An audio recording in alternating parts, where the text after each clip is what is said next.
The French and Indian War was not a war between the French and Indians. The name is quite a misnomer. The war was actually a battle for the colonial domination in North America by the French and England with the help of their Indian allies. This war that started out in the Americas soon spread to all of Europe and went on for 7 years. Thus, it is sometimes called the 7 Years' War.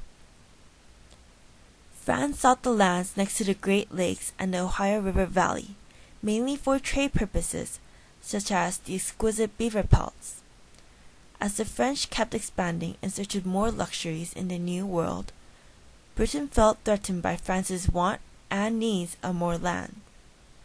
The British had every right to be in fear of France, because soon, France began to make more forts around the land and continued to move south to drive the British out of North America. With the help of the English colonies in America, Britain also set up forts around the area. In the beginning of the war, it seemed that France had the upper hand by capturing Fort Necessity, Fort Oswego, and Fort William Henry.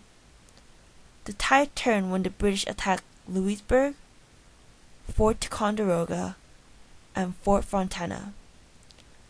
The France fell back, but the British knew that to fully eliminate the French and secure their place in the New World, they had to take Quebec, the strongest French fortress in Canada. By 1760, Quebec fell and Montreal had been taken.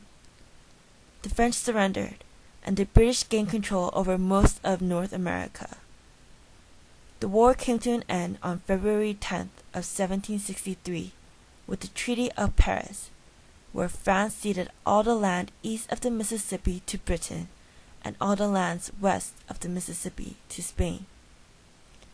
The French and Indian War is crucial to America's road to independence because it spurred the growth for great political leaders such as George Washington.